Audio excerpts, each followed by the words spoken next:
Welcome to another episode of the Secular Buddhism Podcast. This is episode number 70. I am your host, Noah Rasheda, and today I'm talking about the guru mind.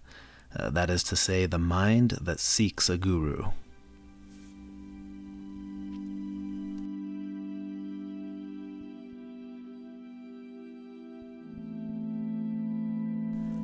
A quick note before jumping into this topic.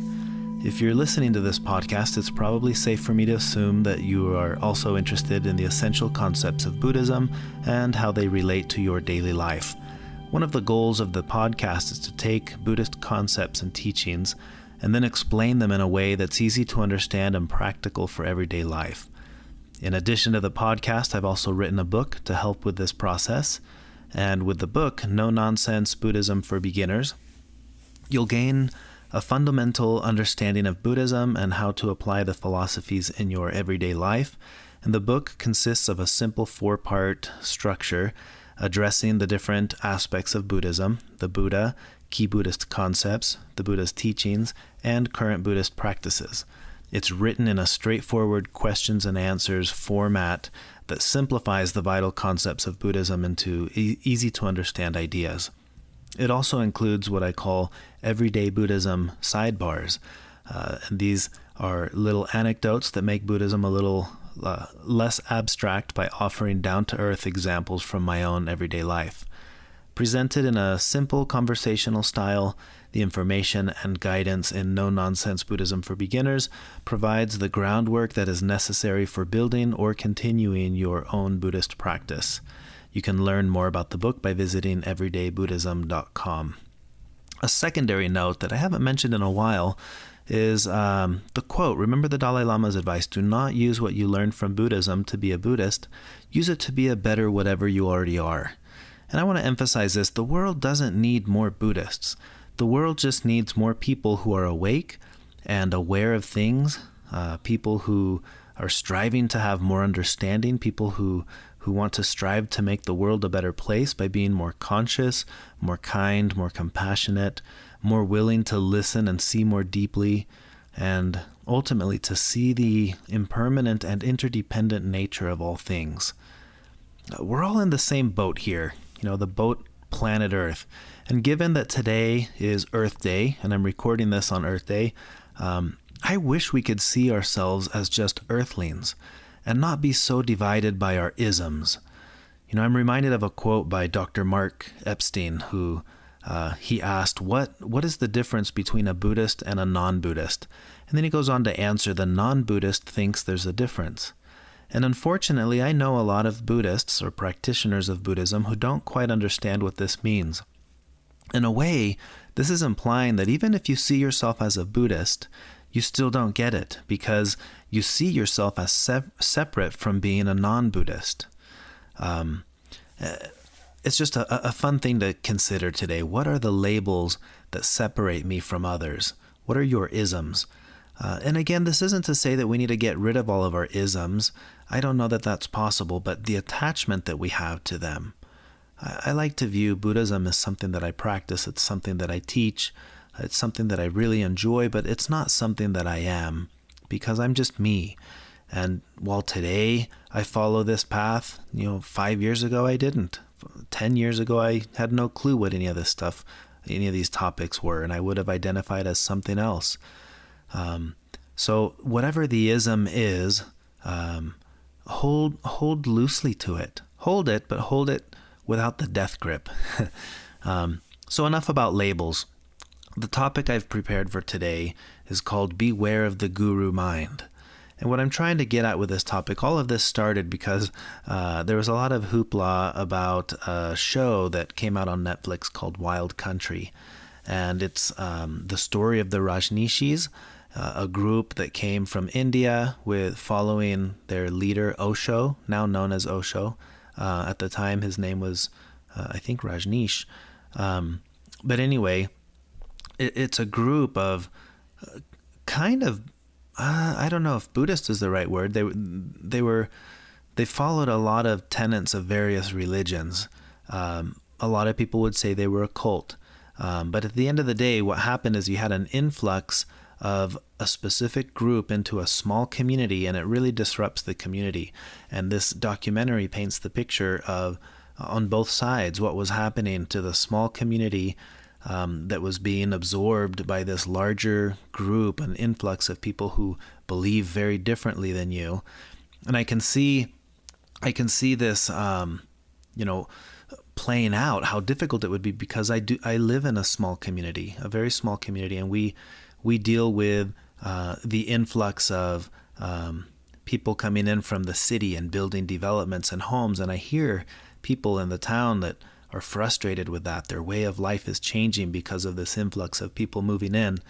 This also resonated with me with my past, being raised Mormon. There's a story in the with the Mormon community that when Mormonism was growing and spreading, they were running into this problem. They were like the Rajneeshis. They were moving into communities and then overtaking these communities because of their population growth, and the community would resent them and then want to kick them out. So they're always battling this process of infiltrating communities until they finally headed west. The big pioneer trek that they headed west and they established themselves in Utah. And then ironically now here, where the Mormon church has a strong population, there's also this same resentment of outside influence coming in. And if the population gets too big, then though the ideas of the non-Mormons overtake the ideas of the Mormons, and then there's this same feeling of, oh no, let's not change things. It's just kind of funny. Anyway, that all of this resonated with me as I was watching this documentary on Netflix, but it really got me thinking about the concept of a guru in general. So I wanted to address this on a couple of different levels. First of all, what is a guru? It's a Sanskrit term, and it connotes someone who is a teacher, a guide, an expert, or a master of a certain field of knowledge. So, the word guru has all these connotations. Let's just replace it with the word teacher, and then some of these things might make a little bit more sense. First of all, is it bad to have a teacher? Is it bad to have a guru? See, if I say the word guru, is it bad to have a guru? Some people are probably thinking, this is cult-like language. I don't need a guru, right? But let's replace that with teacher for a moment. Is it bad to have a teacher? No, absolutely not. I want to give you an example of this. So some of you know one of my favorite pastimes, one of my hobbies is paragliding and paramotoring, specifically paramotoring. Paramotoring is paragliding, but with a motor on your back, a propeller on your back that pushes you through the air. And the difference is paragliding, you have to go to the top of a mountain, a big hill, and you start up there and then you float your way down, unless you can ride thermals and stay up. If you go with a motor on your back, you don't need to start up high. You can just find a field, a parking lot, take off from there, and you're powering yourself. So that's one of the main differences between paramotoring and paragliding. And I do much more paramotoring than I do paragliding. But when you're learning to paramotor, if you want to go about it safely, you're going to find a teacher, somebody to teach you how to do this. And one of the first things that they do in the process of learning to paraglide or paramotor, at least with my teacher, what he did is he'll connect you with a line to like a winch, a pulley winch system that tows you. So they'll set this up maybe, 500 feet away from you or 1,000 feet away from you. I don't know how far, I don't remember. But you've got this line tied to your harness, and then there's the parachute, the wing actually, because it's not quite a parachute, it's a wing, and it's a wing in the sense that if it has enough speed, it will develop lift, so you can fly with it. A parachute is intended to control the fall, a wing is intended to actually fly. So you've got this wing behind you that looks like a parachute, and then this tow line starts to pull you, and as it pulls you, you start running, the wing inflates behind you, it comes up over your head, and the faster you go, you start to gain lift. So now you've got this rope that's pulling you, you've got the parachute looking wing, I'm just going to say wing from now on, the wing over your head, and it's lifting you up in the sky. And for all intents and purposes, you're essentially a kite. You look like a kite. You're being pulled and you're flying because there's tension on this rope that's pulling you. So that forward motion gives you lift, and there you fly. And then at some point, you cut the tow line. You have a little pin there on your harness. It's like you pull that lever or you push the button, depending on the setup. The line cuts from you, and now you're just soaring, and you're soaring on the way down. So you come down, and that's how you practice, right? You have a big field, it tows you up, you get the feeling of what that's like to fly, and then you cut that line, and then you soar down, and then you land. And you practice this over and over and over, and what you're trying to get used to is the feeling of running and inflating the wing behind you to the point where it's over your head, gaining enough speed, and then you take off. So in this process of learning, applying this to the idea of a guru or a teacher, it was absolutely important for me to have a teacher who understood the dynamics of where I am with my skill level, and at what point is it safe to say you no longer need that tow line. Now you put the motor on your back and power yourself. That's what I want to draw this correlation with this, because it takes skill on the part of both the teacher and also the student. When the student feels ready, the student can say, I'm not sure I need this tow line anymore. Let's go strap the motor on my back. And the teacher needs to have the skill to say, yeah, I think you're right. I think you're ready to try this. Or no, let's tow you a couple more times because I've been noticing, you're pulling really strong on this line, or you're doing this or that could be dangerous. You could get yourself into trouble. At some point in this process, if both parties realize the time has come, then you detach from the tow line, you put the motor on your back, and you're liberated. You are, in a very literal way, you're liberated. You're free to go fly. You go fly and you explore on your own. And I think that's one of the greatest accomplishments for the teacher at that moment, is now the teacher says, let's go fly. Let's go explore. Let's go up that mountain. Let's fly around this lake. Some of the most enjoyable aspects of flying for me have been in the companionship of my former instructor as a friend. Now we're co-exploring. We go explore and fly or whatever it is, but there's complete liberation now.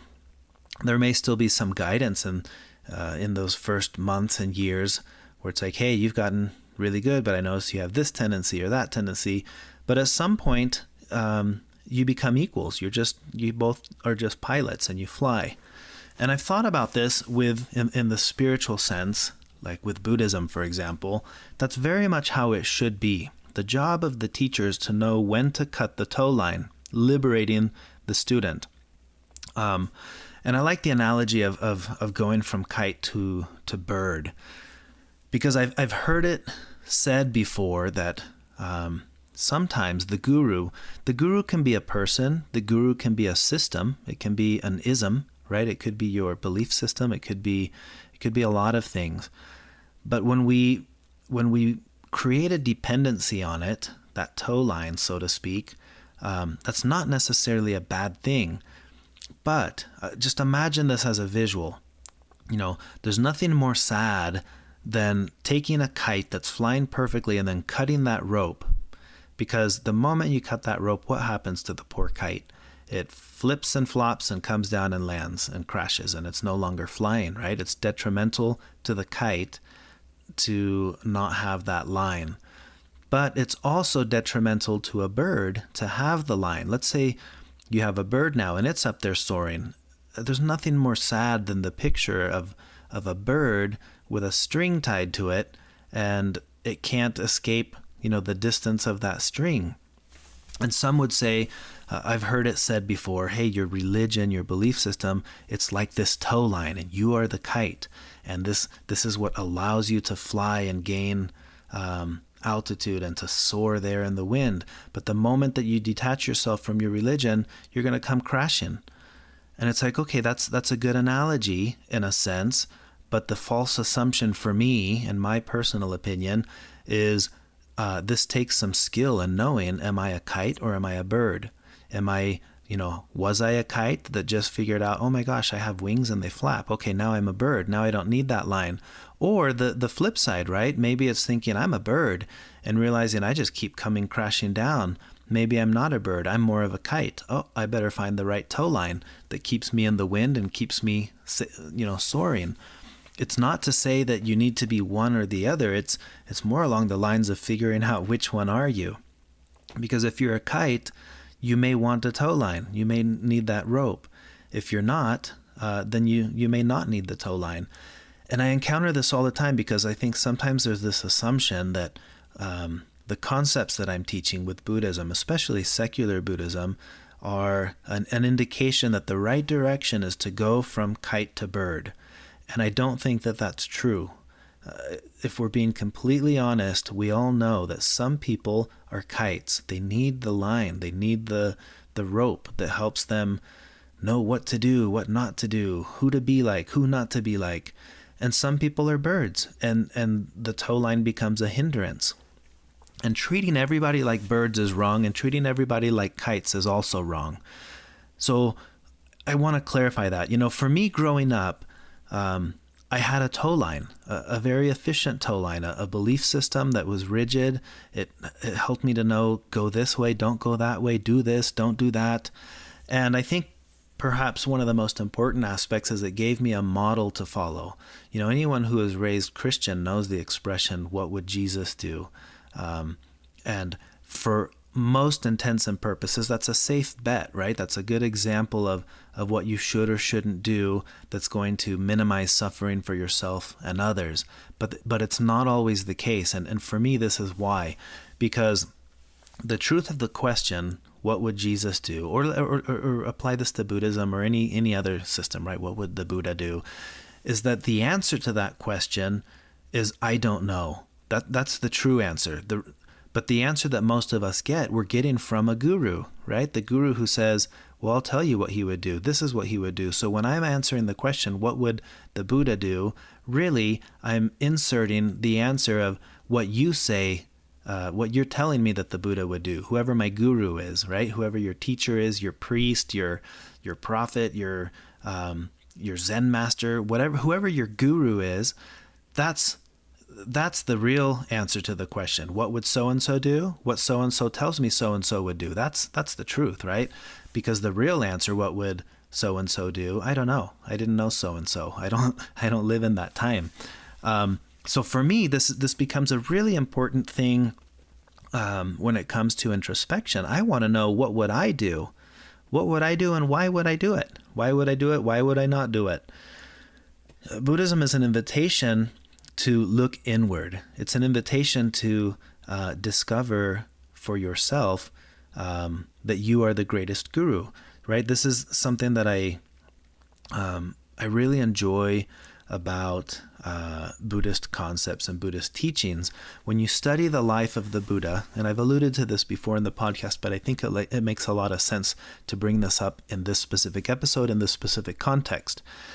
The journey of the Buddha as just a seeker, let's call him that, Siddhartha Gautama, the seeker, he was seeking wisdom and advice, and he was like the kite with a string. He went from one guru, one teacher, to another, and then to another. But what was happening in this process is he was realizing this can only get me so far. Having this line can only get me so high. It can only get me to this certain place. And that wasn't enough. He wanted to understand things, to see the world differently. I imagine, going back to my analogy as a student learning to paraglide, that the truth is that the tow rope phase of learning is a lot of fun. It's like, wow, I'm getting towed up in the air, and I can look around, and then I come down, and I do it again and again and again. But at some point up there, you may look around and say, hey, this is all great, but I want to see what's over that next hill. I want to see what's up higher. I want to follow that river, And in the moment I decide that's me, the curious me that wants to see more, now this very line becomes my hindrance. It's like, oh, well, now this is the thing that's in the way. And I think this is what was happening for Siddhartha. He would learn what he could, and then that was it. He needed to find more. So his process, his spiritual path takes him on this journey to the point where he finally cuts that line. This is, in my opinion, this is the the understanding of his moment of liberation. He was that paraglider pilot who said, okay, let's cut the line, turn on the engine, and here I go. I've actually got my own propeller now, and it's going to propel me from here. That was really the key of his transformation, was his liberation. That's why we call it liberation. So from that moment on, he realizes several key things, right? First is, oh my gosh, I am the source of all of it. The good deeds that make me want to be kind and compassionate, that's me. That's my own mind. The thoughts that make me feel anger or hatred or wanting to hurt someone, well, that's also me. It's not some external agent acting upon me. It's internal processes that are steering me to do and feel certain things. I just imagine the feeling of anger, and then realizing, oh my gosh, this anger is fueled by fear. That's a radical realization that you can have about yourself. What am I feeling? What do I say? What do I think? What do I do? And where and why? And that leads back to further insight. Oh, this is why I think what I think. This is why I say what I say. I imagine that's what that moment was like for him. The moment of liberation was this radical realization that he was the source of it all. This is what Buddhist teachings have been for me in my own life, this radical transformation of realizing, oh my gosh, I am at the helm here. It's my own mind. And often the detrimental things that I would say or do, they stem from my own mind. And the more I've learned to understand myself, the more I've learned to minimize that self-inflicted suffering and the suffering that often carries over to other people. And this has been a profound change for me in my own relationship with my wife, my dynamic as a parent with kids. That's what this has all been for me. So the invitation of this episode is to look at what are the tow lines. What are the lines that I'm attached to? Again, not from the perspective of I need to get rid of all my tow lines. That's not what it is. Buddhism itself is a tow line. If you'll recall in the parable of the raft, I think this is to me one of the most profound teachings that the Buddha gave. He invited his monks towards the end of his life to understand that Buddhism itself is the raft, right? If you're on one side of the shore and you're trying to get to the other side of the shore, he asks them, if there's no other way to do it and you spend all that time and energy to build a raft, once you get to the other side, what is the wise thing to do? Keep the raft or leave it behind? And I think anybody would have answered the same. It's like, well, common sense tells me I should leave it behind. If I need another one, I'll build another one. But for now, I'm headed up that mountain. This is a big, heavy raft. I don't need it, right? And then, shockingly, that's what he tells them. Essentially, it's like these teachings, the Dharma, that's the raft.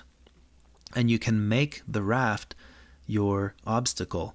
And I think this carries over in our day. It's like saying, hey, Buddhism teaches all these incredible things, but be careful, because Buddhism can also be the obstacle. It can be the very raft, the thing you attach to, and now that's the thing that you carry around. So when I'm thinking of these tow lines, what are the tow lines that I have? Again, it's not from the perspective of I need to cut everything off everywhere, drop all my isms, leave my religion, don't be drastic. It's look at everything, look at your life from the perspective of, is this a skillful line? Yes. Well, then stay on it. Is it skillful to cut it? Maybe. Or yes. Okay, well then cut it. The answer may be no. Nobody can answer that for you. That's the thing here, right? The guru, at the end of the day, the guru can give you advice, but like if you were to ever take lessons paramotoring, that line that's up on your harness, it's you that hits the button and detaches from the line. It can be done down at the bottom, but then the line dangles, right? That's for safety purposes, they do that.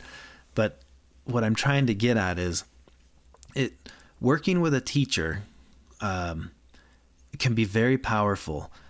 But if that teacher sets you up in a position to where you become dependent on him or her, then now it's detrimental. Maybe you won't know, maybe it won't be, but at some point it will be, because the nature of this path of Buddhism is a path of liberation. So if you find a teacher on this path, a guru, I like the word teacher better, but just somebody who guides you, and their intent is saying, now you need to depend on me because I am the source of interpreting all this stuff for you, then beware.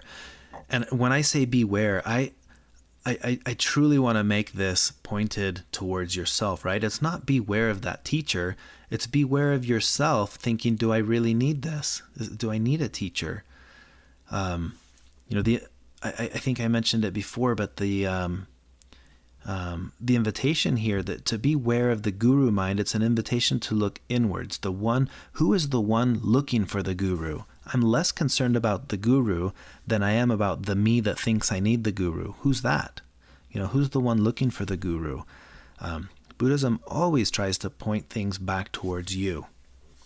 At some point, Siddhartha's quest, he was confronted with this very question. Who's the one looking for the guru? He found that one. And when he found the one looking for the guru, he didn't need the guru. He became his own guru, his own teacher. And I cannot stress this enough. This is one of the potential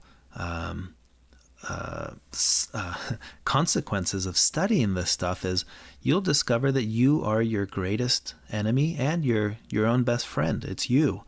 That's the moment of liberation. So that was the topic I wanted to share today. Beware of the guru mind, the mind that seeks the guru. And again, I'm not alluding to gurus are bad, teachers are bad, isms are all bad, whatever your religious system is, it's bad. I'm not saying that. I'm saying there's a careful balance between that realization of I am a kite and I need this line, and I am a bird and this line is hindering me. And extending the same wisdom to your family and friends, right? I see this all the time in the world where I am, the community where I live. People will leave a religion and then say, you need to leave it too. Or people who are in the religion will talk to someone who's left a religion and say, you need to be in it. And what you've got is kites talking to birds and birds talking to kites, and it's not helping. It's not going to do anything. This is not about deciding what's best for you. It's about me as the student saying, what I'm learning here, I still need this tow rope. And maybe I always will. I don't care to see what's on the other side of that hill. I don't want to follow this river. I just want to be towed here and soar in the air, and I love this tow line. That's a legitimate place to be. But it's also legitimate for the one with the personality to explore it. It says, well, this tow rope, I don't like it. I want to be cut loose and I want to fly a little bit and see what's over there. You may fly over there and decide, you know what, I don't like this exploring stuff. This is kind of scary. I'm going to come back and let's just attach to that tow line and I'll stay here and soar like a kite. That could happen. There's not a right or a wrong way to be. There's a skillful and a non-skillful way to be. And the only way to know which way is skillful for you is to have a greater understanding of yourself. Again, this is the quest. Who is the one seeking the guru? That's who you should be seeking, the one that's doing the seeking, because that points everything back to you.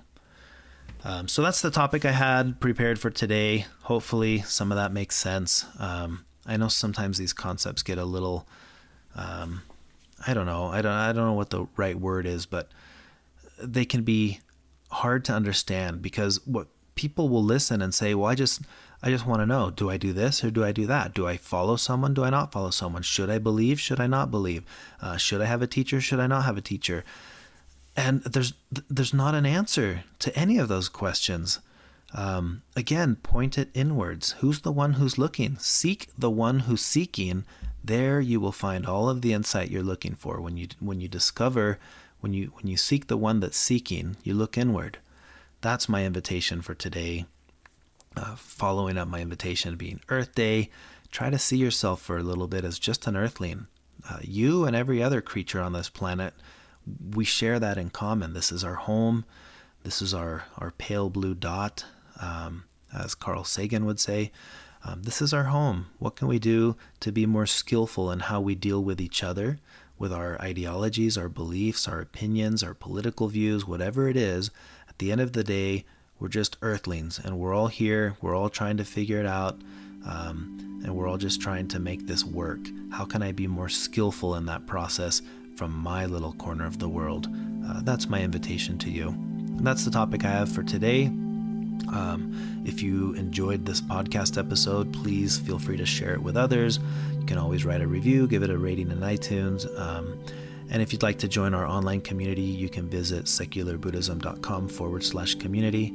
If you'd like to make a donation to support the work I'm doing with the podcast, please visit secularbuddhism.com and click on the donate button. And that is all I have for now. But I look forward to recording another podcast episode soon. Thank you. Until next time.